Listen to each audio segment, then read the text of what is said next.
गीता 18 के श्लोक नंबर 62 में भगवान स्वयं कह रहे हैं कि अर्जुन उस परमेश्वर की शरण में जा जिसकी कृपा से परम शांति व शाश्वत स्थान अर्थात सतलोक को प्राप्त होगा। वो परमेश्वर कौन है, कहां है, कैसा है, जानने के लिए कृपया अवश्य सुनिए जगत गुरु तत्वदर्शी संत रामपाल जी महाराज के अमृत वचन।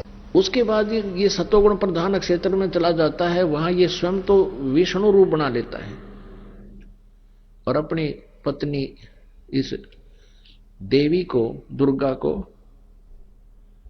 लक्ष्मी रूप धारण करवा लेता है। वो लक्ष्मी रूप धारण कर लेती है। इन दोनों के संयोग से उस सतोगुण प्रधान क्षेत्र में जो पुत्र उत्पन्न होता है उसका स्वभाव वैसा ही हो जाता है और उसका रूप विष्णु जैसा हो जाता है जिस रूप में रह करके उसने उन दोनों ने, दुर्गा और काल ब्रह्म ने पुत्र की उत्पत्ति की। फिर विष्णु जी को भी ये बेहोश कर देते हैं, अचेत कर देते हैं। जब तक ये युवा होते हैं तब तक इनको अचेत रखते हैं। इसी प्रकार तीसरा जो तमोगुण प्रधान क्षेत्र है उसमें ये शिव रूप धारण कर लेता है, शिव रूप धारण कर लेता है और दुर्गा को पार्वती रूप बना लेता है। उस तमोगुण क्षेत्र में रहते हुए इनके संयोग से, स्त्री पुरुष क्रम से जो पुत्र उत्पन्न होता है वो तमोगुण युक्त हो जाता है, उसको भी ये अचेत कर देते हैं। फिर ये जब बड़े हो जाते हैं, युवा हो जाते हैं, इन तीनों को इकट्ठा कर देते हैं और फिर दुर्गा को इस काल ने यहां का कंट्रोलर बना रखे कि तू संभाल इस सारे खेल ने। और इसने प्रतिज्ञा कर रखी है कि मैं कभी अपने वास्तविक रूप में किसी के सामने नहीं आऊंगा। गीता जी अध्याय नंबर 7 के श्लोक नंबर 24 और 25 में स्वयं कहता है कि मैं कभी किसी के समक्ष नहीं आता।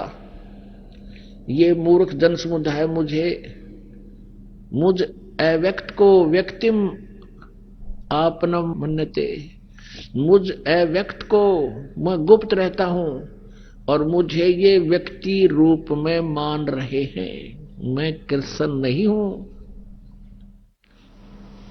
क्योंकि मैं अपनी योग माया से छुपा रहता हूं। इसने ये मेरा अनुत्तम यानी घटिया नियम है, अटल नियम है, अवय नियम, अविनाशी नियम है कि मैं कभी किसी के सामने नहीं आऊंगा। 11वें अध्याय के 47 और 48 श्लोक में इसने खुद कह दिया 32 में कि मैं काल हूं और ये मेरा वास्तविक रूप है। इसके दर्शन ना वेदों में वर्णित विधि से, ना किसी जप से, ना तप से, किसी प्रकार से नहीं हो सकता। तो पुण्यात्माओं, जब तक हम जिन भगवानों को सुप्रीम पावर मान्या करते थे और जब तक हम उनसे परिचित नहीं होंगे उनकी क्या स्थिति है तो हम उस पूर्ण परमात्मा को स्वीकार नहीं कर सकते।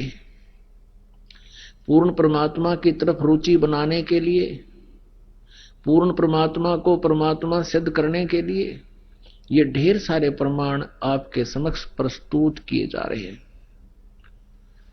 ताकि आप आसानी से समझ सके। अब श्री ब्रह्मा जी, श्री विष्णु जी, श्री शिव जी की उत्पत्ति कैसे हुई? ये काल और दुर्गा, ये दोनों की पति पत्नी व्यवहार से ये इनकी माता है ब्रह्मा विष्णु महेश की। आज से 600 वर्ष पहले परमेश्वर कबीर देव जी ने अपनी कबीर वाणी में, सचिदानंद घन ब्रह्म की वाणी में, अर्थात उस तत्व ज्ञान में, कबीर सागर में, कबीर वाणी में 600 वर्ष पहले लिखा था। आपके रूबरू कराते हैं। क्या बताया था? धर्मदास ये जग बोराना, कोई न जाने पद निर्वाणा। यही कारण मैं कथा पसारा, सबसे कहिए एक राम नियारा। यही ज्ञान जग जीव सुनावो, सब जीवों का भरम नसावो। अब देखिएगा, कबीर सागर दिखाते हैं आपको जो सच्चिदानंद घन ब्रह्म की वाणी है, जो उनके मुखारविंद से उच्चारित है और धर्मदास जी महाराज द्वारा वह लिपिबद्ध है। आज से 600 वर्ष पहले जिसको अज्ञानी कहा करते थे, वो विद्वान नहीं कहा करते थे, ये कुछ नहीं जानता, उठपटांग बोलता है, उस परमेश्वर की वाणी में आज वही लिखा है जो हमारे पुराणों में लिखा है। तो इससे हम आसानी से पहचान सकेंगे कबीर इज गॉड। भगवान के बिना ये ज्ञान कोई नहीं दे सकता। हम जिनको महर्षि माना करते, ब्रह्मा विष्णु महेश मानते थे, ये सुप्रीम पावर, उनको खुद ज्ञान नहीं, अपने बारे में हम कहां से उत्पन्न हो गए? तो ये भगवान कहां से थे? ये देखिएगा कबीर सागर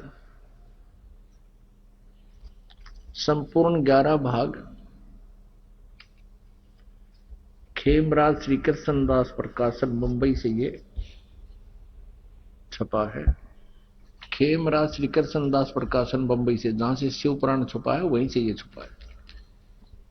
ये देखिएगा कबीर पंथी भारत पथिक स्वामी युगलानंद बिहारी द्वारा परिष्कृत।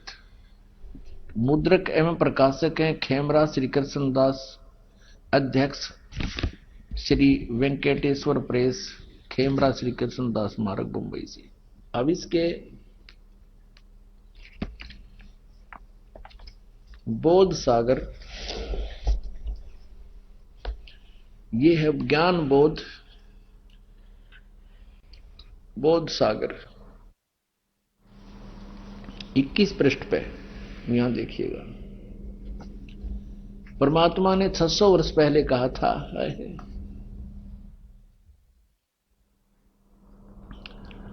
धर्मदास ये जग बोराना, कोई न जाने पद निर्वाणा, यही कारण मैं कथा पसारा, जग से कहिए वो राम नियारा। यहाँ राम है, ये नाम गलत प्रिंट कर रखे कबीर पंथियों ने। यही ज्ञान जग जीव सुनावो, सब जीवों का भरम नसावो, अब मैं तुमसे कहूं चिताई, त्रिदेवन की उत्पत्ति वहाई। अब मैं तुमसे कहूं चिताई, त्रिदेवन की उत्पत्ति भाई। तीनों देवता ब्रह्मा विष्णु महेश की उत्पत्ति बताता हूं। कुछ संक्षेप कहूं गहुराई, सब संशय तुमरे मिट जाई। भरम गए जग वेद पुराना, आदि राम का भेद न जाना। राम राम सब जगत बखाने, ये राम नाम गलत लिखा, यहां राम है। राम राम सब जगत बखाने, आदि राम कोई बिरलाए जाने। सब राम राम करते हैं, लेकिन वो आदि राम सबसे पहले वाला सनातन परमात्मा कौन है, कोई बिरला ही जाने। ज्ञानी सुने सो हृदय लगाई, मूर्ख सुने तो गम ना पाई। कहते मैं जो बताने जा रहा हूं, तीनों देवताओं की उत्पत्ति, ये त्रिदेवन की उत्पत्ति बताने जा रहा हूं। बुद्धिमान व्यक्ति तो सब प्रमाणों को देख शीघ्र ही हृदय से लगाएंगे कि सचमुच सत्य है, और मूर्ख सुने तो गम नहीं पाई। मूर्ख नौका का झूठ बोल रहे, निंदा करे निंदा करे। ज्ञानी सुने सो हृदय लगाई, मूर्ख सुने तो गम ना पाई। माँ अष्टंगी पिता निरंजन, ये जमदारुण वंशन अंजन। इनकी माँ तो अष्टंगी दुर्गा है और पिता ये ज्योत निरंजन है, काल। पहले की निरंजन राई, पीछे से माया उपजाई। कबीर साहब कहते हैं कि हमने पहले तो काल की उत्पत्ति की, बाद में दुर्गा की उत्पत्ति की थी। माया रूप देख अति शोभा, देव निरंजन तन मन लोभा। काम देव धर्मराय सताए, देवी को तुरंत धर खाए। पेट से देवी करी पुकारी, साहेब मोहे करो उबारी। टेर सुनी तहां हम आए, ये सतगुरु हानि। टेर सुनी तहां हम आए, अष्टंगी को बंद छुड़वाए। अब 22 पृष्ठ पर धर्मराय, काल को धर्मराय भी बोलते हैं। धर्मराय को हिकमत की ना, नख रेखा से भग कर दीना। धर्मराय करे भोग विलासा, माया को रही सुआसा तब आसा। यानी दुर्गा और काल ने विलास किया, जिससे वो प्रेग्नेंट हुई। 3 पुत्र अष्टंगी जाए, ब्रह्मा विष्णु शिव नाम धराए। ओए होए। 3 देव विस्तार चलावे, इनमें ये जग धोखा खावे। अब ये तीनों देवता इस काल के ढूंढ में न चला रहे हैं, और इनमें ये तीनों देवताओं में सारा संसार भ्रमित हो रहा है। पुरुष गम कैसे को पावे, काल निरंजन जग भरमावे। पुरुष यानी उस उत्तम पुरुषत्व ने उस परमेश्वर की को कैसे महिमा का ज्ञान हो, कैसे उसकी जानकारी हो, क्योंकि ये काल ज्योति निरंजन ये ब्रह्म सबको भरमाता है। 3 लोक अपने सुत दीन्या, सोन निरंजन बासा लीन्या। ये 3 लोक अपने पुत्रों को देकर स्वयं ऊपर शिखर में बैठा है, सुन शिखर में। अलख निरंजन सुन ठिकाना, ब्रह्मा विष्णु शिव भेद न जान्या। ब्रह्मा विष्णु महेश को भी अपने पिता के बारे में आज तक जानकारी नहीं। 3 देव सो उसको धावे, निरंजन का वे पार न पावे। कहते तीनों देवता भी उसकी समाधि ध्यान लगा लगा थक लिए, और वो उस काल का अपने पिता का भी पार नहीं पाए, ब्रह्म की भी प्राप्ति नहीं कर पाए। अलख निरंजन बड़बट पारा, 3 लोक जीव कीन आहारा। कहते बड़ा ठग है ये ब्रह्म, ये काल 3 लोक के जीवों को आहार करता है, ये खाता है। ब्रह्मा विष्णु शिव नहीं बचाए, सकल खाए पुन धूड़ उड़ाए। ब्रह्मा विष्णु महेश को भी खाता जब इनकी मृत्यु होती है समय आने पर। तिनके सुत हैं तीनों देवा, अंदर जीव करते हैं सेवा। कहते इस काल के और दुर्गा के ये 3 पुत्र हैं, और ये तत्व ज्ञानहीन अंधे जीव इनकी ब्रह्मा विष्णु महेश की ही पूजा करते हैं। अकाल पुरुष का हो नहीं चीन्या, काल पाए सभी गए लीना। ऐसा राम सकल जग जाने, आज ब्रह्म को ना पहचाने। तीनों देव असुर अवतारा, ताको बजे सकल संसारा। तीनों गुण का ये विस्तारा, धर्मदास मैं कहूं पुकारा। गुण तीनों की भक्ति में, भूल पड़ो संसारे। कहे कबीर निज नाम बिन, कैसे उतरो पारे। पुण्यात्माओं, आपका सौभाग्य है, आपका जन्म अब इस पीक टाइम में है। ये भक्ति युग है। धन्य है आपके माता पिता दिन से जन्म हुआ। ऐसे समय मनुष्य जीवन, और फिर आपको ये तत्व ज्ञान सुनने को मिल रहा है। आपके पुण्य कर्मों की, आपकी किस्मत में परमात्मा ने कलम तोड़ रखी है। एक बच्चा, बेटा या बेटी, एक बालक, विद्यार्थी एक शिक्षा ग्रहण करता है, उसके लिए वो कितना समय निकालता है। माता पिता भी उसको पूर्ण रूप से छूट दे देते कि बेटा तू अपनी पढ़ाई कर, भक्ति कर,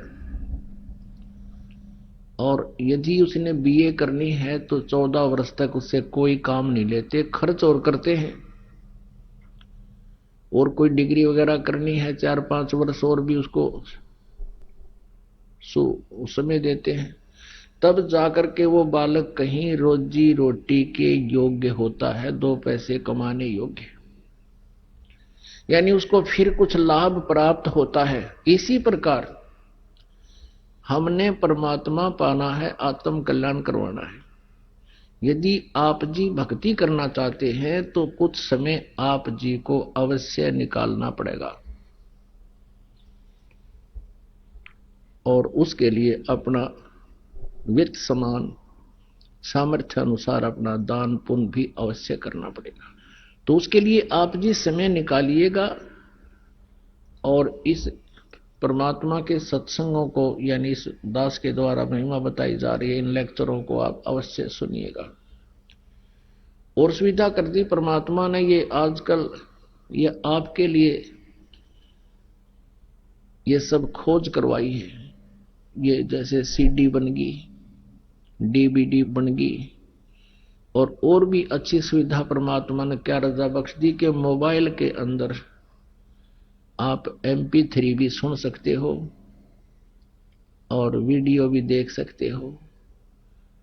अपना कहीं बस में बैठे हो, कहीं मजदूरी कर रहे हो, दुकान पर हो, सफर में हो, कहीं भी आप बैठे हो, कान में लगा हुआ लीड और अपने मंत्र करे या मालिक का सत्संग सुने, तो इधर उधर की बकवास भी सुनने को नहीं मिलेंगी और परमात्मा की ये महिमा आसानी से समझ में आ जाएगी। तो इसके लिए आप जी ने इस ज्ञान को समझने के लिए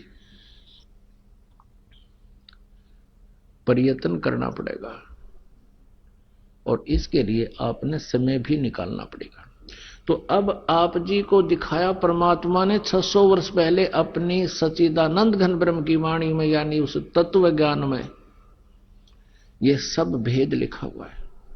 और 600 वर्ष पहले कबीर देव जी यही ज्ञान सुना करते जो दास आज आपके रूबरू करा रहा और साथ में प्रमाणों से प्रमाणित कर रहा सदग्रंथों से, जिस कारण से आप जी आज इसको सहन कर रहे हो, समझ रहे हो, स्वीकार कर रहे हो। आज से 600 वर्ष पहले कोई ये कह दे कि ब्रह्मा विष्णु महेश गॉड नहीं है, ब्रह्मा विष्णु महेश की पूजा नहीं करनी चाहिए, ये अजर अमर नहीं है, ये नासवान है, इनकी जन्म मृत्यु होती है, कि इनके माता और पिता है, तो सिर फोड़ देती पब्लिक। जो परमेश्वर कबीर जी के साथ यही किया था और भ्रमित कर रखा था नकली गुरुओं ने, शास्त्र विरुद्ध ज्ञान समझा के, वेदों पुराणों से वो परिचित नहीं थे। वो कहा करते कि कबीर झूठ बोलता है, कबीर ये अशिक्षित है, जिस कारण से इसको क्या पता सदग्रंथों का, वेदों और गीता और पुराणों को ये क्या जाने। आज वही गीता और वेद और पुराण परमात्मा के 600 वर्ष पहले बोली गई अमृतवाणी का समर्थन कर रहे हैं। अब पहले आपको दिखाते हैं ब्रह्मा विष्णु महेश की उत्पत्ति श्री शिव पुराण में है, और फिर आपको दिखाते हैं ज्ञान के ब्रह्मा विष्णु और महेश और नारद व्यास ने कितना वेदों का ज्ञान था, ऋषियों को कितना ज्ञान था, और परमात्मा समर्थ शक्ति ने आकर के पहले हमें बताया था, वो आज सब सत्य सिद्ध हो रहा है। देखिएगा, ये संक्षिप्त शिव पुराण गीता प्रेस गोरखपुर से प्रकाशित है, सचित्र मोटा टाइप, केवल हिंदी। वही है, संपादक हैं हनुमान प्रसाद पोदार, गीता प्रेस गोरखपुर से। ये मुद्रक भी है और प्रकाशक भी है, गीता प्रेस गोरखपुर। अब इसका देखिएगा, यहां से ये है रुद्र संहिता,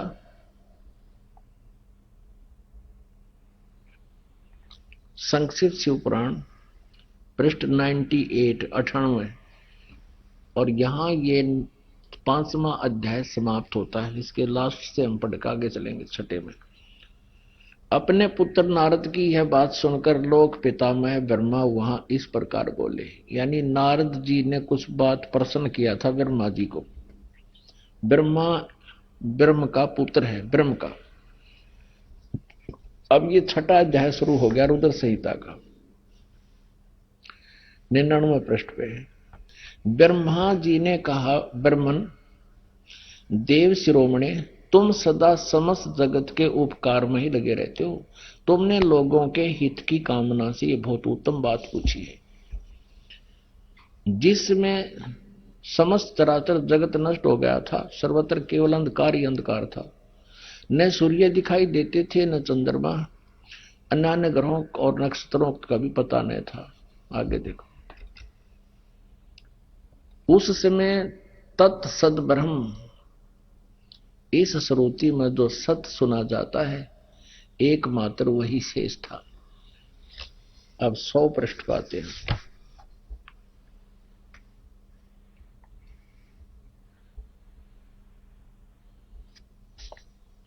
जिस परब्रह्म के विषय में ज्ञान और अज्ञान से पूर्ण उक्तियों द्वारा इस प्रकार ऊपर बताए अनुसार विकल्प किए जाते हैं, उसने कुछ काल के बाद द्वितीय की इच्छा प्रकट की।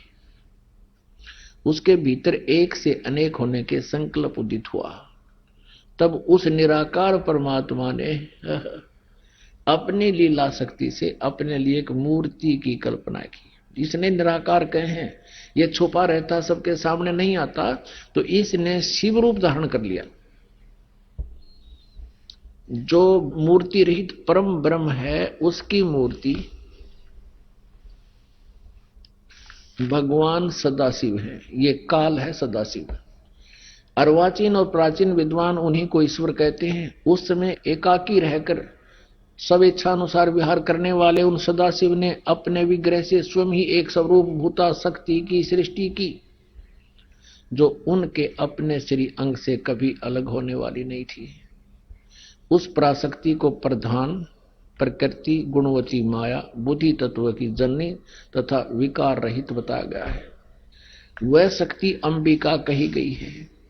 उसी को प्रकृति, ये ध्यान रखना, दुर्गा जी को प्रकृति और प्रधान भी कहते हैं। उसी को प्रकृति सर्वेश्वरी त्रिदेव जननी, ब्रह्मा विष्णु महेश की जननी माता, उसके उत्पन्न करने वाली नित्ता और मूल कारण भी कहते हैं। सदाशिव द्वारा प्रकट की गई उस शक्ति के 8 भुजाएं हैं। नाना प्रकार के आभूषण उसके श्री अंगों की शोभा बढ़ाते हैं। वह देवी नाना प्रकार की गतियों से संपन्न है और अनेक प्रकार के अस्त्र शस्त्र धारण करती है। सिद्ध हो गया कि ये दुर्गा है। एकाएक नहीं होने पर भी वह माया संयोग वसात अनेक हो जाती है। वे जो सदाशिव हैं उन्हें परम पुरुष, ईश्वर, शिव शंभु और महेश्वर कहते हैं। यहां देखना, ये काल की डेफिनेशन है, ये सारी 101 पृष्ठ पे है रुद्र संहिता। वे अब काल के बारे में, ब्रह्मा विष्णु महेश के पिता के बारे में बताया जा रहा है। वे अपने सारे अंगों पर बसम रमाए रहते हैं। उन काल रूपी ब्रह्म ने, सदाशिव कहो, काल रूपी ब्रह्म कहो, उस काल रूपी ब्रह्म ने एक ही समय शक्ति के साथ, नाथ नहीं है यानी दुर्गा के साथ, शिवलोक नामक अक्षेत्र का निर्माण किया था। उस उत्तम अक्षेत्र को काशी कहते हैं। वह परम निर्वाण या मोक्ष का स्थान है जो सबके ऊपर विराजमान है। वे प्रिया और प्रियतम, शक्ति और शिव, प्रिया और प्रियतम यानी पति और पत्नी रूप में ये दुर्गा और काल है। जो परमानंद स्वरूप है उस मनोरम अक्षेत्र में नित्य निवास करते हैं। देवर से एक समय आनंद वन में रमण करते हुए शिवा और शिव के मन में यह इच्छा हुई कि किसी दूसरे पुरुष की सृष्टि करनी चाहिए, यानी कोई पुत्र उत्पन्न करना चाहिए, जिस पर यह सृष्टि संचालन का महान भार रखकर हम दोनों केवल काशी में रहकर सब इच्छा अनुसार विचरें और निर्वाण धारण करें। ऐसा निश्चय करके शक्ति सहित सर्वव्यापी परमेश्वर शिव ने अपने वाम भाग के 10वें अंग पर अमृत मल दिया। फिर तो वहां से एक पुरुष प्रकट हुआ। इन्होंने पति पत्नी व्यवहार किया, वहां से एक पुत्र की उत्पत्ति हुई। 102 पृष्ठ पे शिव ने कहा वत्स, इस काल ने कहा बेटा, व्यापक होने के कारण तुम्हारा विष्णु नाम विख्यात हुआ। और देखो अब यहां ये 6ठा अध्याय समाप्त हो गया। ये 7वां शुरू हुआ रुद्र संहिता का। ब्रह्मा जी बता रहे हैं कि देवर से, नारद अपने पुत्र को बता रहे हैं कि ब्रह्मा जी कहते हैं देवर से यानी नारद जी, तत्पश्चात कल्याणकारी परमेश्वर सांब सदाशिव ने यानी काल रूपी ब्रह्म ने पूर्ववत प्रयत्न करके दुर्गा के साथ विष्णु, जैसे विष्णु पर उत्पन्न किया, मुझे अपने दाहिने अंग से उत्पन्न किया। मुने उन महेश्वर ने तुरंत ही मुझे अपनी माया से मोहित करके नारायण देव की नाभि कमल में डाल दिया और लीला पूर्वक मुझे वहां से प्रकट किया। इस प्रकार इस कमल के पुत्र के रूप में मुझ हिरण्यगर्भ का जन्म हुआ। अब यहां आप जी ने ये तो देख लिया, यहां पर अनुवाद करता विचलित हो गया। कि भी यहां इस चैप्टर में ब्रह्मा और विष्णु जी की उत्पत्ति तो बता दी, दुर्गा और काल से, यानी पार्वती और शिव मान रहे इनको अज्ञानता से।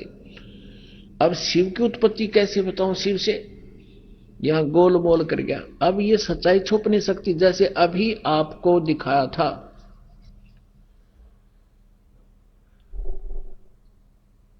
विद्वेश्वर संहिता में कि एक बार ब्रह्मा और विष्णु जी का आपस में युद्ध हो गया।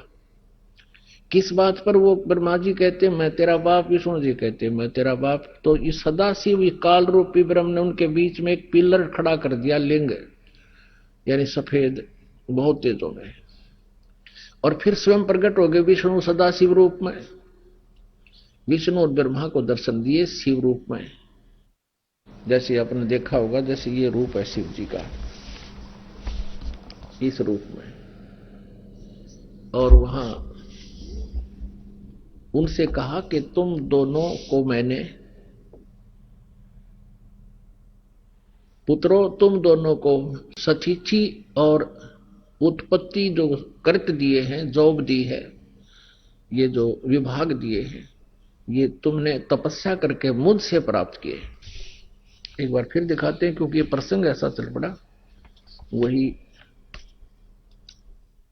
अब ये ब्रह्मा और विष्णु जी की उत्पत्ति तो क्लियर होगी दुर्गा और काल से।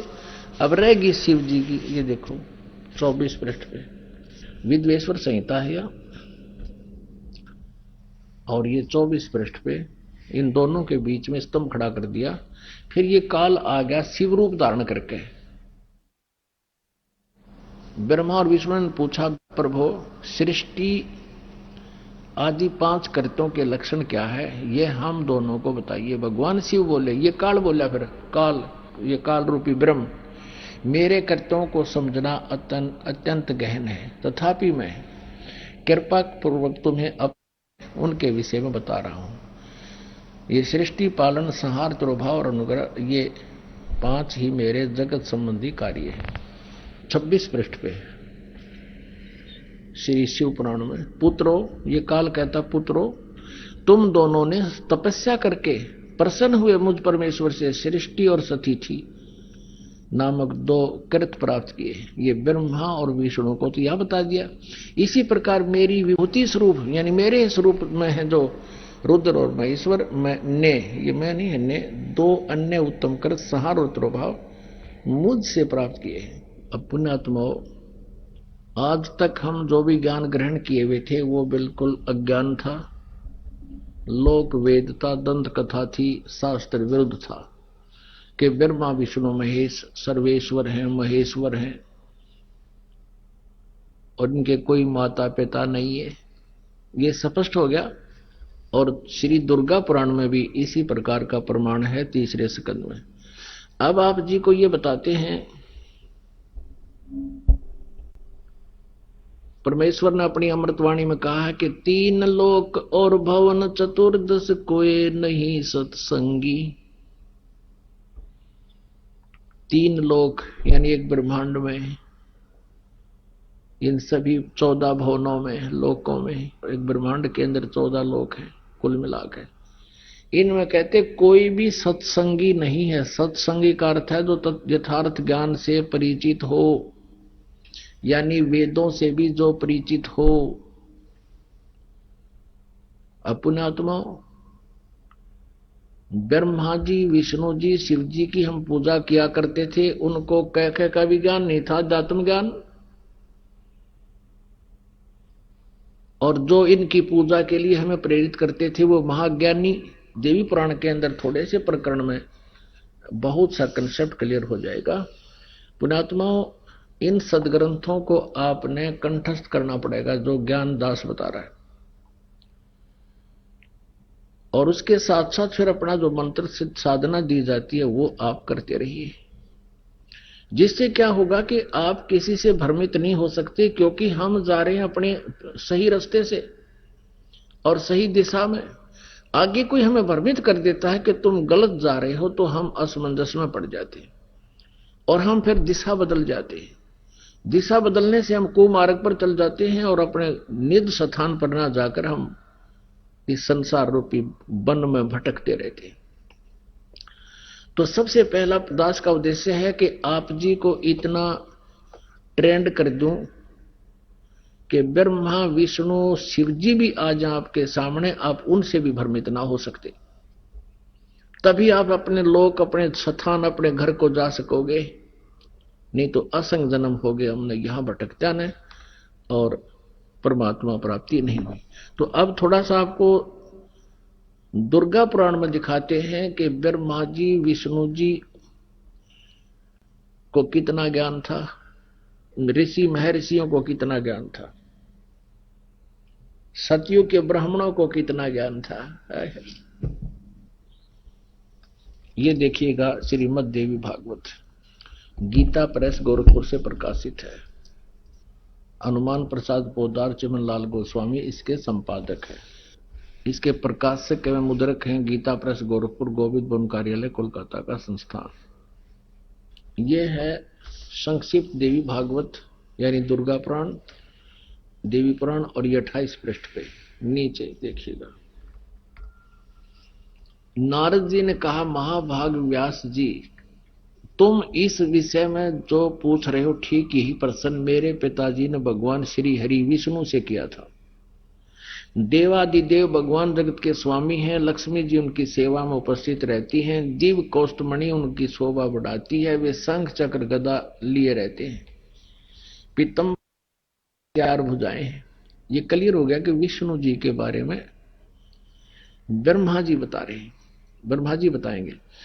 नारद जी कह रहे हैं कि मैंने अपने पिता से पूछा था तो मेरे पिताजी ने यही प्रश्न किया था विष्णु जी से।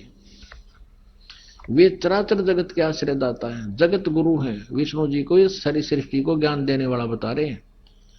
कौन? नारद जी और व्यास जी सुन रहे हैं। जगत गुरु एवं देवताओं के भी देवता हैं। ऐसे जगत प्रभु भगवान श्री हरि महान तप कर रहे थे। ये डले डो रहा था विष्णु जी। तप करने का किसी भी शास्त्र में आदेश नहीं है, उनकी समाधि लगी थी।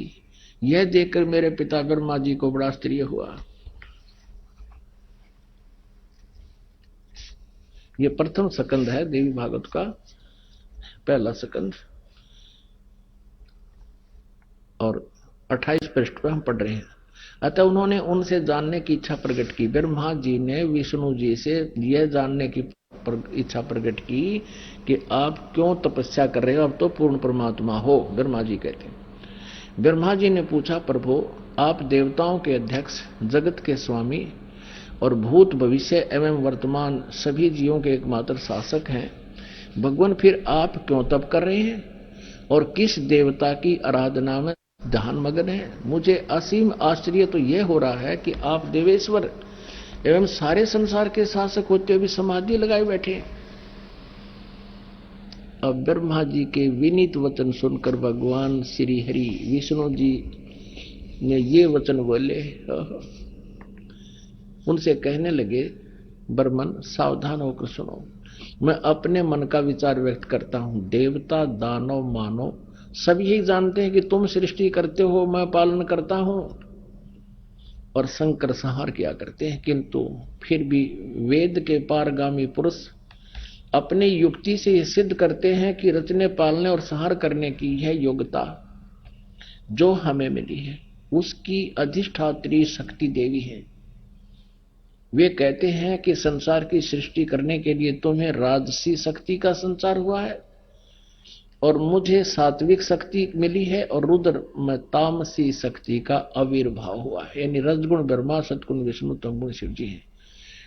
इस शक्ति के अभाव से तुम इस संसार की सृष्टि नहीं कर सकते, मैं पालन करने में सफल नहीं हो सकता और रुद्र से विसार कार्य होने भी संभव नहीं। ब्रह्मा जी, हम सभी उस शक्ति के सहारे अपने कार्य में सदा सफल होते रहते हैं। सुअर्थ प्रत्यक्ष और परोक्ष दोनों उदाहरण मैं तुम्हारे सामने रखता हूं, सुनो।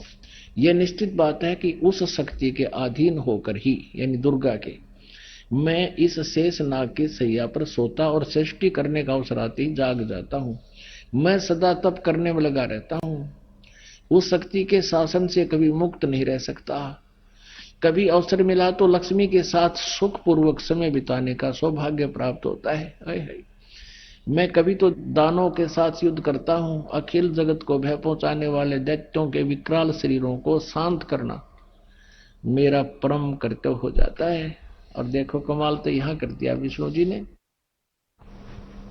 29 पृष्ठ पे है, ये प्रथम स्कंध, हम पहला स्कंध पढ़ रहे हैं। यहां क्या बताया है कि मुझे सब प्रकार से शक्ति यानी दुर्गा के अधीन होकर रहना पड़ता है।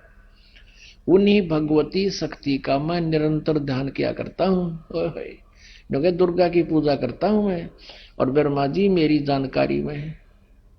इन भगवती शक्ति से बढ़कर दूसरे कोई देवता नहीं और कोई भगवान नहीं मेरे आध्यात्मिक ज्ञान में। पुण्यात्माओं, विष्णु जी, ब्रह्मा जी, नारद जी, व्यास जी के ज्ञान का तो आपके समक्ष ये हो गया सारा क्लियर कंसेप्ट। ब्रह्मा जी पूछ रहे हैं विष्णु जी को और बता रहे हैं तो आप जगत गुरु हो, तो सब कुछ आप सर्वेश्वर हो, सब जगत के मालिक हो।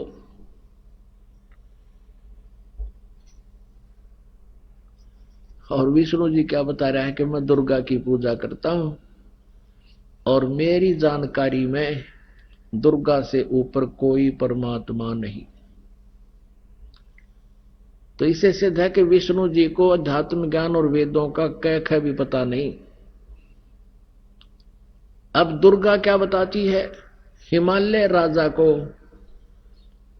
ब्रह्म के बारे में जानकारी देती है और कह रही है, 7वां स्कंद 562 पृष्ठ पर भी दिखाते हैं। दुर्गा कह रही है कि राजन, यदि तूने मोक्ष चाहिए तो सब प्रकार से तू उस ब्रह्म की पूजा करो। उसका ओम मंत्र है, ओम मंत्र का जाप करो और ब्रह्म को पाने का टारगेट रखो, तुम्हारा कल्याण हो और तुम उसको ब्रह्म को पा जाओगे। और वो ब्रह्म लोक में रहता है। पुण्यात्माओं, गीता जी अध्याय नंबर 8 के श्लोक नंबर 16 में कहा है कि ब्रह्म लोक पर्यंत सभी लोग पुनरावृत्ति के अंदर हैं। वहां गए हुए प्राणी भी लौटकर संसार में आते हैं पुनः क्षीण होने पर। यह भी पूर्ण मोक्ष सफल नहीं है। और ब्रह्म क्या कहता है? गीता जी अध्याय नंबर 8 के श्लोक नंबर 13 में यह काल कहता है, ब्रह्म कहता है कि ओम इति एकाक्षरम ब्रह्म व्यवहारणाम अनुसमरण ये प्रयाति तदंदेहम सयाति परमाम गतिम। मुझ ब्रह्म का एक ओम अक्षर है, इसकी जो अंतिम सांस तक साधना करता है, मरते दम तक, शरीर छोड़कर जाते समय तक, तो ब्रह्म से मिलने वाली परम गति यानी ब्रह्म लोक प्राप्त करता है। और वे फिर कहता है कि मेरे 7वें अध्याय के 18वें श्लोक में कि मेरी साधना भी, मेरे वाली जो गति है वो भी अति अनुत्तम है, अश्रेष्ठ है। क्योंकि 4थे अध्याय के 5वें श्लोक में, 9वें में, 2रे अध्याय के 12वें श्लोक में गीता ज्ञानदाता कहता है, अर्जुन तेरे और मेरे बहुत जन्म हो चुके। ये ब्रह्म कह रहा है, तू नहीं जानता मैं जानता हूं।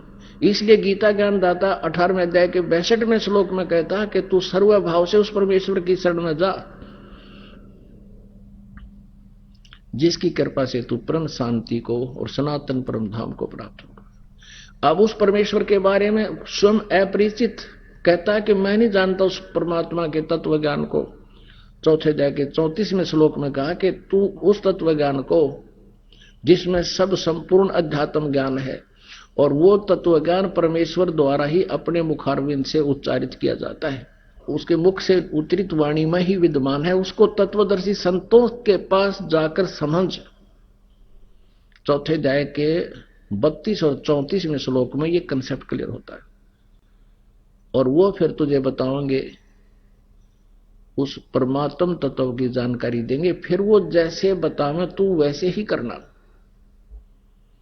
तो इसी सिद्ध है कि ब्रह्म भी कंप्लीट ज्ञान नहीं रखता, उसने भी ऑप्शन छोड़ दिया कि तत्वदर्शी संत बताएंगे और उस परमात्मा की जानकारी वही जानते हैं, और मेरी साधना करेगा तो जन्म और मृत्यु तेरे भी और मेरे भी। अब थोड़ा सा एक इन सतयुग के ब्राह्मणा की ओर पोल खोल दूं, ये के थे। पुण्यात्माओं, इनसे मन जब हटेगा जब हम इनकी आँखें देख लेंगे। अब जैसे किसी बोरी में कूड़ा करकट ठोक रखा हो और ऊपर लिख रखा हो उसमें बूरा, खांड, चीनी, उन्हें खोल कर देखे तो मेरा पट्टा ना क्यों लद्दे अंडे, उसने ठाए अंडे, उन्हें खोल कर दिखावा कोई, देख इसमें बूरा को ना, बूरा ऐसी होती है, ये देख दूसरी बोरी, तो फिर तुरंत पटक देगा ठा कर उसमें। तो अभी तक हम इस कूड़े करकट न ठाए अंडा थे और इस मोक्ष मार्ग से अपरिचित थे, तत्व ज्ञान से अपरिचित थे। तो अब हम तभी तो पटकेंगे इसने ठाके, जब हम सच्चाई से परिचित होंगे।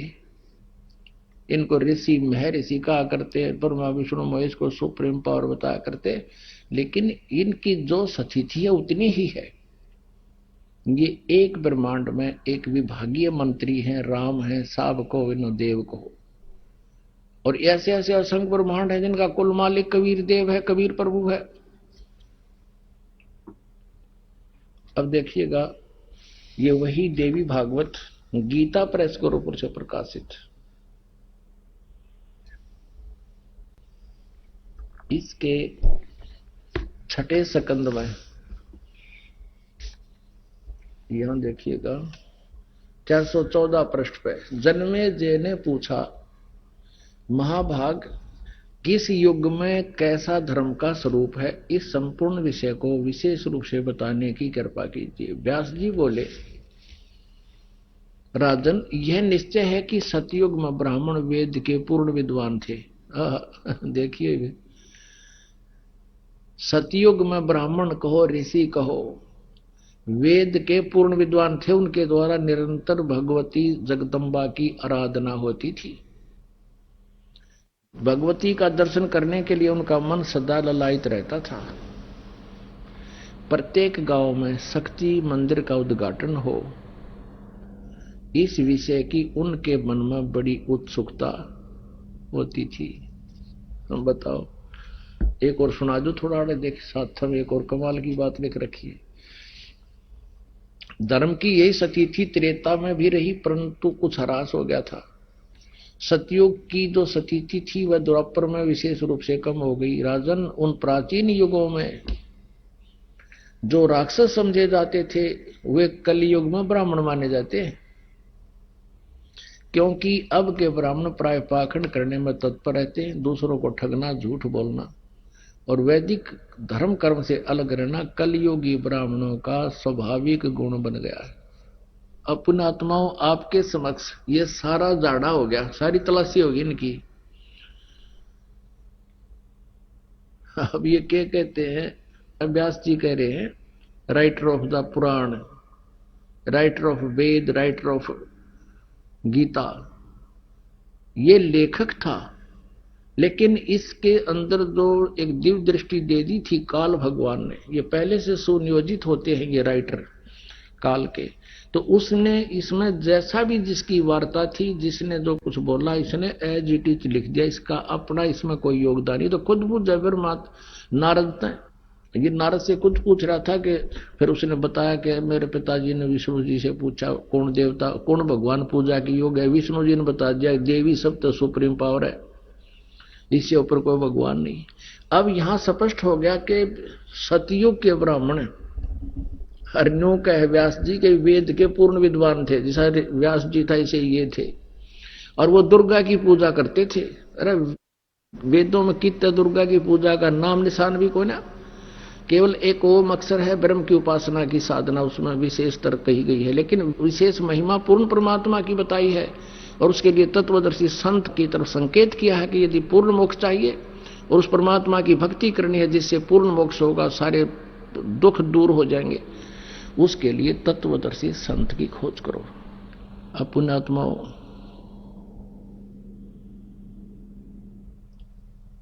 जो प्रसंग चल रहा था कि ये काल जो है अपने इन पुत्रों के द्वारा, ब्रह्मा विष्णु महेश के द्वारा,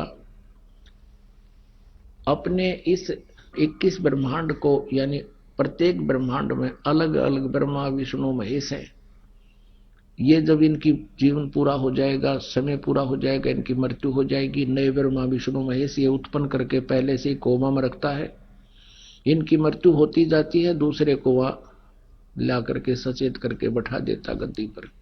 तो अब आपके समक्ष ये आ गया कि अब किसकी पूजा करनी चाहिए।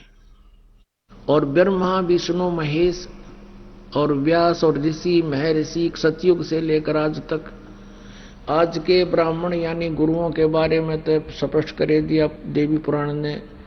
और वही ब्राह्मण जो कलयुग के ब्राह्मण थे यानी गुरु थे, वो कबीर जी का विशेष विरोध किया करते थे आज से 600 वर्ष पहले। और वो कहा करते थे कि कबीर झूठा है, वेदों के बारे में ये नहीं जानता, इसलिए जो है संस्कृत भाषा का ज्ञान नहीं है, ये झूठ बोलता है। और परमात्मा क्या कहा करते हैं, निरंजन धन तेरा दरबार, निरंजन धन तेरा दरबार, जहां पर तनिक न न्याय विचार, जहां पर तनिक न न्याय विचार। वैसा ओढ़े मुल मुल खासा गल मोतियों के आर, वैसा ओढ़े मुल मुल खासा गल मोतियों के आर। पति भरता को मिले न खादी, सूखा निरस आहार, निरंजन धन तेरा दरबार, निरंजन धन तेरा दरबार, जहां पर तनिक न न्याय विचार। पाखंडी की पूजा जग में संत को कहें लबाड़े, पाखंडी की पूजा जग में संत को कहें लबाड़े। अज्ञानी को परम विवेकी, ज्ञानी को मूड गवार, निरंजन धन तेरा दरबार, निरंजन धन तेरा दरबार, जहां पर तनिक न न्याय विचार। कह कबीर सुनो भाई साधो, या सब उल्टा व्यवहार, कह कबीर सुनो भाई साधो, या सब उल्टा व्यवहार। ये सच्चों को तो झूठा बतावे, इन झूठों का एतबार, निरंजन धन तेरा दरबार, निरंजन जहां पर तनिक न न्याय विचार, जहां पर तनिक न न्याय विचार। कह कबीर सुनो भाई साधो, या सब उल्टा व्यवहार, कह कबीर सुनो भाई साधो, या सब उल्टा व्यवहार। सच्चों को तो ये झूठा बतावे, इन झूठों का एतबार, निरंजन धन तेरा दरबार, निरंजन धन तेरा दरबार, जहां पर तनिक न न्याय विचार। पुण्यात्माओं, जब आप इस तत्व ज्ञान से परिचित हो जाओगे, इन प्रमाणों को आंखों देख लोगे, दांतों तले उंगली दबाओगे बैठकर और रोया करोगे अकेले बैठकर कहीं एकांत में, हे परमात्मा ये ज्ञान ना मिलता तो कैसा जुल्म कैसा कहर टूटता हमारे ऊपर। परमात्मा क्या बताते हैं, भाई गुरु बिन काहू न पाया ज्ञाना, जो थो था बुस छड़े मूड किसाना। गुरु बिन वेद पढ़े जो प्राणी, समझे न सार रहे अज्ञानी। अब न तो ब्रह्मा जी को ज्ञान वेदों का, ना विष्णु जी को, ना शिव जी को, ना नारद को, ना व्यास को, ना सतयुग के ब्राह्मण ऋषियों को नहीं मालूम, इन कलयुग वाले ब्राह्मण ऋषियों को या नकली ऋषियों को कहां से होगा।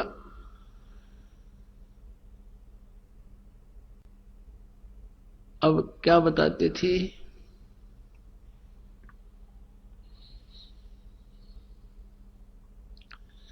मोती मुक्ता दर्शत नाही, ये जग है सब अंदरे, दिखत के तो नैन चसम, इनको फेरा मोतिया बंदरे। परमात्मा 600 वर्ष पहले कहा करते, इन अज्ञानियों ने, ऋषि महर्षि नकली ब्राह्मणों ने, इन गुरुओं मंडलेश्वरों को, महंतों को कहते कख भी पता को नहीं। मोती मुक्ता दर्शत नाही, मोक्ष रूपी मोती इनको दिखाई नहीं देते, यानी यथार्थ ज्ञान से ये परिचित नहीं है। ये जग है सब अंधरे, ये सभी तत्व ज्ञानहीन है, नेत्रहीन है, ये सारे जितने भी ब्रह्मा विष्णु महेश और ऋषि महर्षि।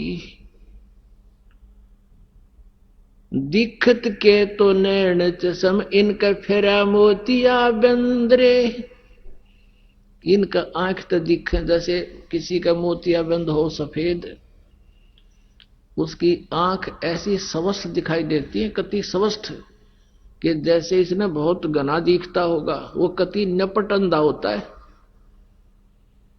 तो ऐसे ये संस्कृत के ज्ञाता विद्वान महर्षि पाक की एक संस्कृत भाषा न जान गए, और इनको वेदों और गीता और पुराणों का कैख का पता नहीं था। 5500 वर्ष हो गए इन पवित्र सदग्रंथों को, छपों को, वेदों को।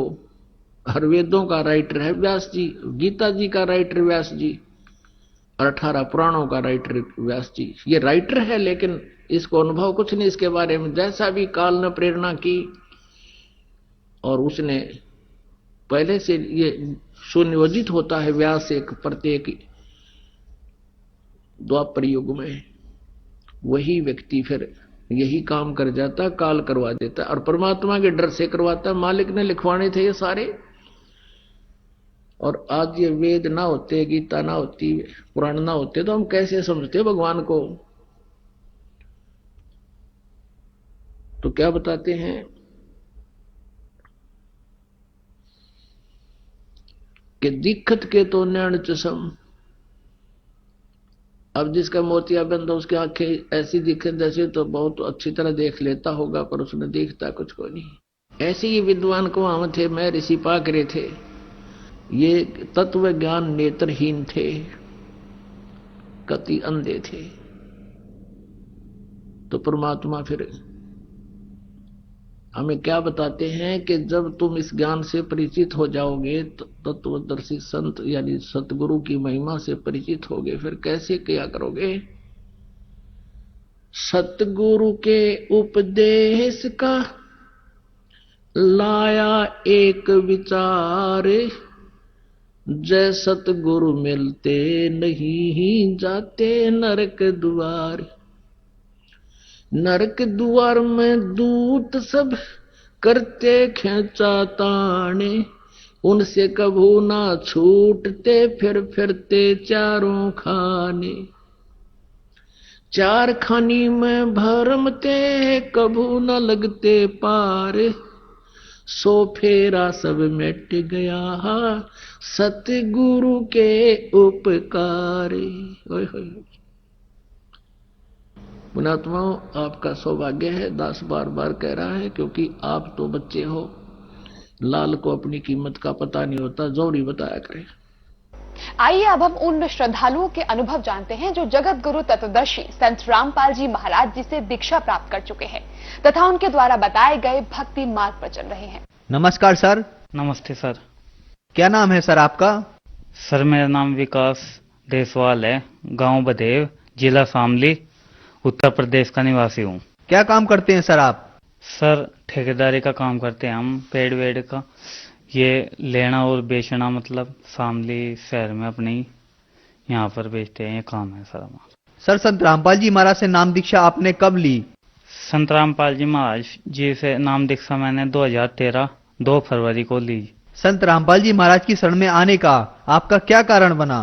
संत रामपाल जी महाराज जी की शरण में आने की मेरी एक बहुत लंबी कहानी है जी। बचपन से पहले मैं सभी देवी देवताओं की भक्ति करता था जी, और मुझे कोई लाभ नहीं हुआ।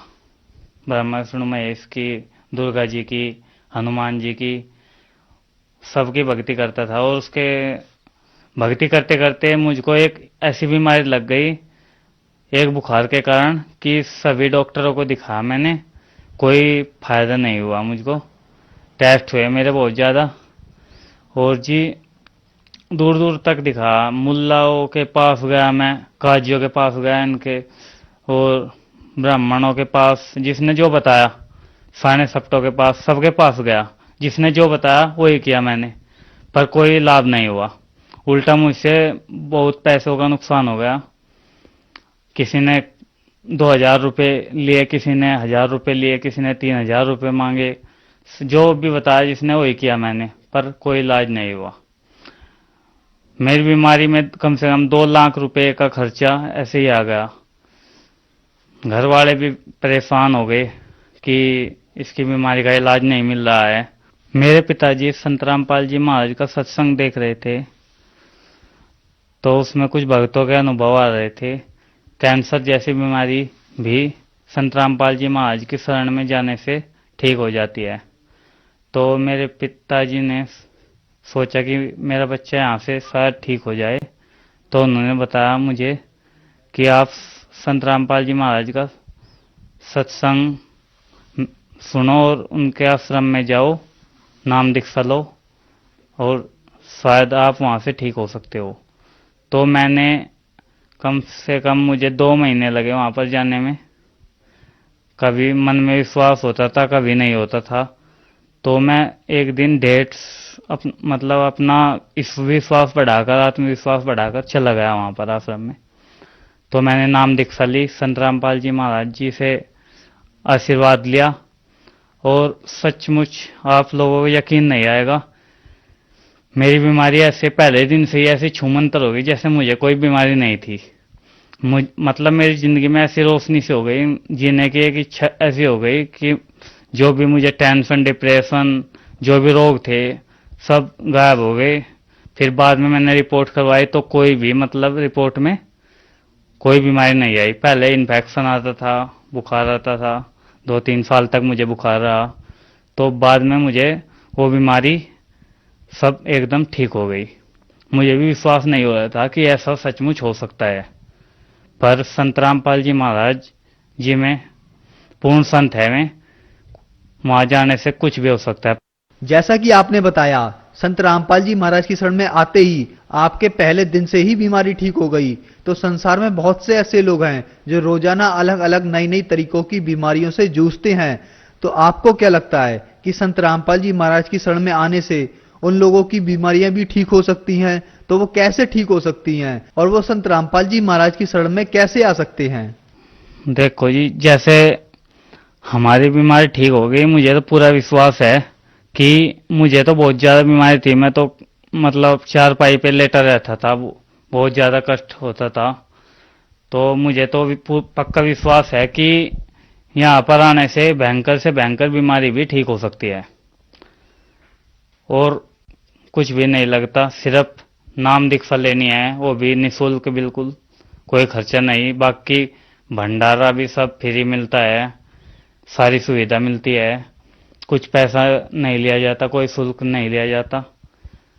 सिर्फ नाम दीक्षा लेनी है, अपना नाम जाप करना है, और इससे इस सारे सुख मिलते हैं। संत रामपाल जी महाराज की शरण में अगर कोई आना चाहे तो वह कैसे आ सकता है? वो तो बहुत आसान है जी।